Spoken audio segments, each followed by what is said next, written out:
Estreno de la película Eva de la Argentina. Estamos con la directora de la política y a la vez directora de Radio Nacional, María Sebane. María, buen día, ¿cómo estás? Alejandro Rota, Paola Ortiz, te saludamos.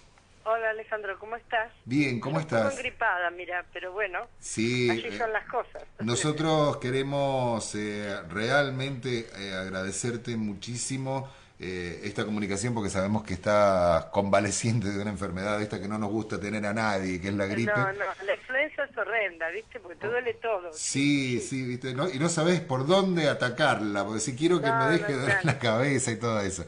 Bueno, ¿No? sí, dolor de cabeza, dolor de articulaciones. Ah, no, es terrible. Así que te juro que te vamos a molestar muy poco. No, no, no me molestan para nada porque, bueno, por lo menos gripe en el habla no tengo. Vos sabés que queríamos hablar, esta noche vamos a tener la oportunidad de tener la película aquí en nuestro auditorio, lo cual nos parece realmente Ah, interesantísimo. fantástico, llegó la película, bueno, Sí, porque mi preocupación era que se las enviaran y pudieran hacer esas magníficas funciones de la radio pública para la gente que quiere ir, qué sé yo, y bueno, me merece que haya llegado, ¿sí?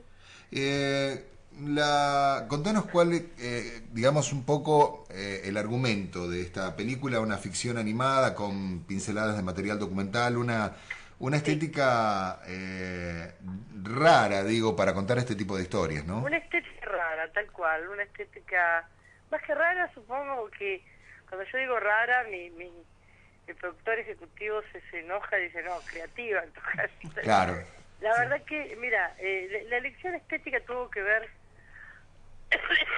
con dos necesidades. Una fue,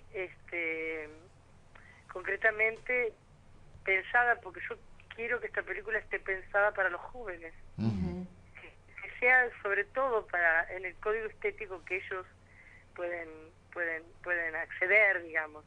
Igual la pueden ver adultos, lo que pasa es que la animación para adultos es una cosa que no hay costumbre en Argentina. Bueno, se pueden ir acostumbrando en todo caso, porque hay magníficas películas como Persépolis, como Las Trillizas de Belleville, etcétera, que bueno, que tiene cine de animación, ¿no? Que exacto. cine de animación. Bueno, de cualquier manera, la segunda cuestión que no me parece más importante es que hay un tema de representación del mito, Ujú. que es muy difícil expresar la riqueza de la historia de Eva y la riqueza de su posteridad también, de su terrible posteridad, ¿no? Después de muerta, sin la posibilidad de acceder a un código que permita el registro sin ser información de fotografía, documental o de archivo de papel o de archivo, digamos, ¿no? Había que poder representar ese tránsito, esa posteridad trágica que tuvo Eva, robada, su cadáver, etcétera. ¿Dónde está en la fotografía? ¿Dónde está el material? Se puede hacer en ficción.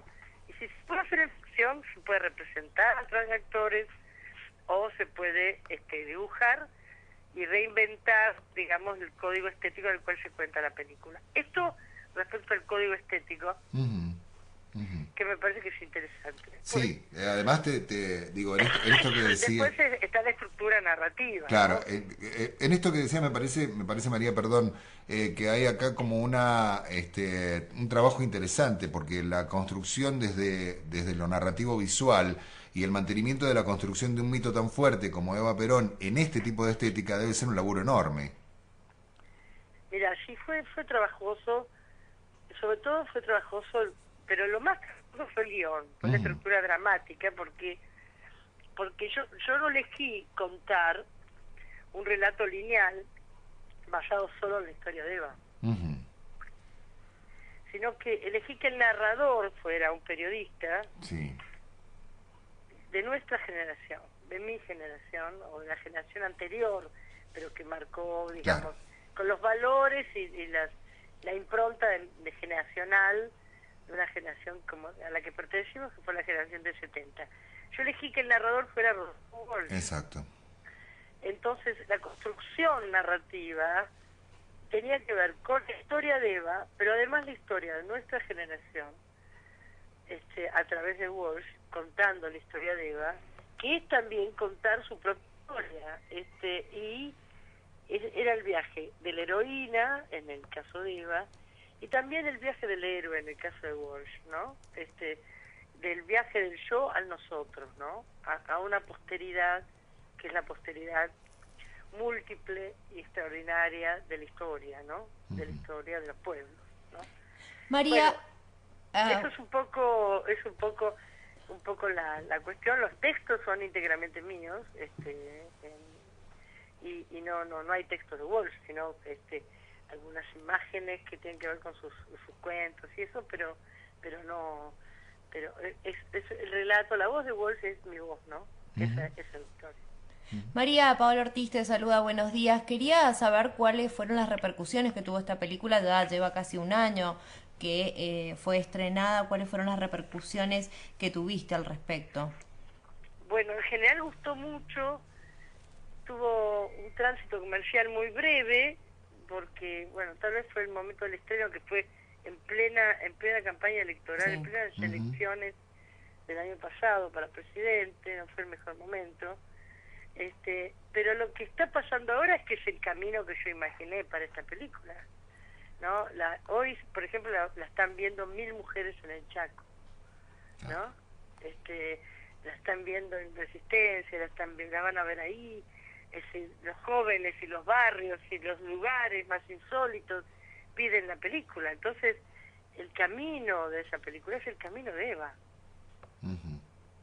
Sí, es un camino, la verdad que la película tome este sentido y que claro, se profundice en es el camino de Eva, el tren descamisado, es el camino de Eva. Vos sabés que me quedé, perdón que me vuelva un poquito, pero me quedé pensando en en lo que has trabajado vos tan fuerte, en esta vinculación entre Rodolfo Walsh y Eva Perón, dos personalidades que han sido importantísimas y que han realmente dado sobradas líneas, ¿no? Para que los que venimos atrás podamos seguir en este camino, y que en algún momento, si mal no recuerdo, también hubo como una especie de entrecruzamiento cuando Rodolfo Walsh publica en los oficios terrestres el cuento de esa mujer, ¿no? Claro, bueno, por supuesto, ese cuento es absoluta ficción, ¿no? Exacto. Porque en realidad él sí entrevistó a Morricone, pero bueno, lo que Morricone dice y lo que él dice y eso es ficción, ¿no? Ese diálogo es ficcional. Qué bárbaro, ¿no? Sí es cierto, eso es literatura. Eso es literatura, sí. Eso Bueno, es literatura. dice... Sí es cierto que existió la entrevista, que existió la preocupación de Rodolfo por conocer el secreto de Eva Perón, donde estaba enterrada, en la época en que Montoneros también buscaba,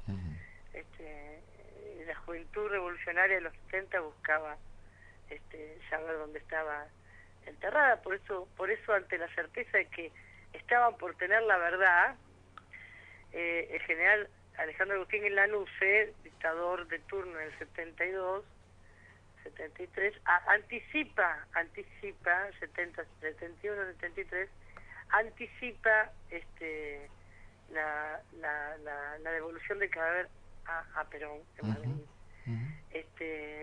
Porque una de las cosas que pasa en el secuestro de Aramburu por Montoneros en mayo de 1970 es que si bien Aramburu no les dice dónde está, efectivamente, porque no lo sabía su jefe de inteligencia, que era el coronel Cabanillas,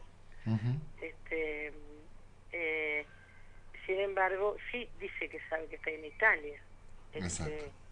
Entonces, bueno, para el comando, y Lanusse había participado, mira, yo hice una investigación que se llamó Eva Perón entre la espada y la cruz en el año 97, cuando dirigía el suplemento Zona de Clarín, una investigación en la que participó Sergio Rubín también, y Julio Argañarás en Roma, que trató de develar verdaderamente algunos aspectos de cómo fue el peregrinaje del cadáver de Eva, ¿no?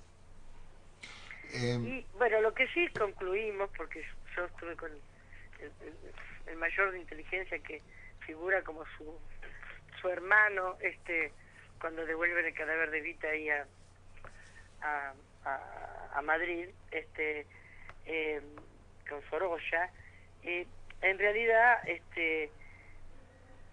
tema ahí fue cómo urdieron con el Vaticano todo el arreglo para que Aramburu delegara en el Vaticano a la Compañía de San Pablo, cuyo jefe acá en Argentina, el amigo del Papa Pío XII, se llamaba Paco Roger, Francisco Roger, que era además el tipo que había desarrollado el vicariato castrense acá, y era confesor de la familia Lanuse. Entonces, está claro que Lanuse había participado en el 55 siendo jefe de granaderos, custodia de Aramburu, de toda esta historia, a través de no solamente el confesor de su familia, sino por su cargo al lado de Aramburu, ¿no?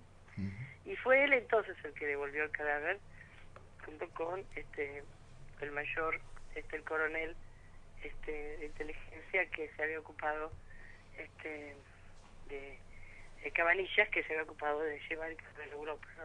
Qué bárbaro, qué bárbaro, qué cosa tan increíble en la construcción del mito. ¿Cómo no pudieron, no? Porque ellos se encargaron de tratar de ocultar.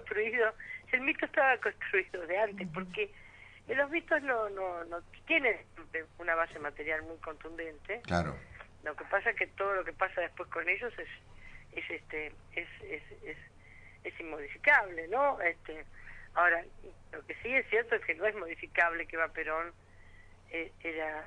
era amadísima por su pueblo y había luchado denodadamente para construir un país mejor para las mayorías, ¿no? Entonces bueno, cuando ella muere, ya su entierro, el dolor popular indicaba que estaba profundamente enraizada en la historia argentina, ¿no?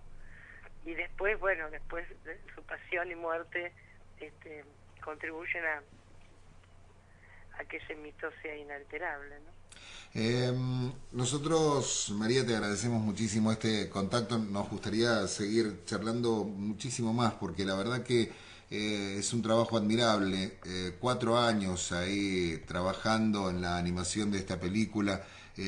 Un trabajo maravilloso con unos dibujos de alguien que para mí es uno de los mejores dibujantes que ha tenido la historieta, no solo argentina sino mundial, que es Francisco Solano López, junto con algunos otros grandes como Carlos Trillo, Altuna. Me parece que son tipos que marcaron una historia y que además fueron como referente. El último trabajo que hizo el maestro con antes de morir, y la verdad que me dejó partes originales y acá tengo en mi escritorio tengo dedicado por él el boceto de Perón, Walsh y Eva, ¿no? Eso es impagable. Y además que son tipos que para nosotros, parte de una generación ya un poquito entrada en años, nos llevaban de la mano de mundos increíbles con a través de la historieta, en tiempos donde no se podía decir nada.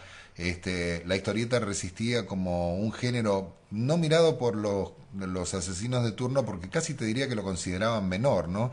Entonces te encontrabas cosas como historietas de Hugo Pratt, o Estergel o algunos otros que te abrían la cabeza, y tener a un dibujante como Francisco Solano López es el maestro era tan encantador, además realmente un ser humano precioso. Cuando yo le dije, maestro, necesito que me ayudes, quiero hacer esto, y enseguida se prendió. Bueno, en fin, y después estuvo muy generoso también Gustavo Santolaya. Sí, además. Que es un músico extraordinario, y por supuesto León Gieco, cuya canción final es una belleza total y la compuso para la película, ¿no? María, gracias por este contacto. Una pena, nos hubiese encantado tenerte aquí en la presentación de la película, pero bueno, seguramente se dará en algún momento. Sí, por supuesto. Bueno, ustedes están ahí con mi querido amigo y colega, Ernesto Specchi, que es un sol, ¿no? Ahí, Bueno. ahí estaremos. María, muchas gracias. No, no es nada. Un abrazo enorme y bueno, que la Éxitos gripe... ustedes con la película, ¿eh? Gracias. Después cuéntenme cómo les fue. Si a la Sí, gente claro. le gustó. Sí, por supuesto. Y ojalá que la gripe merme.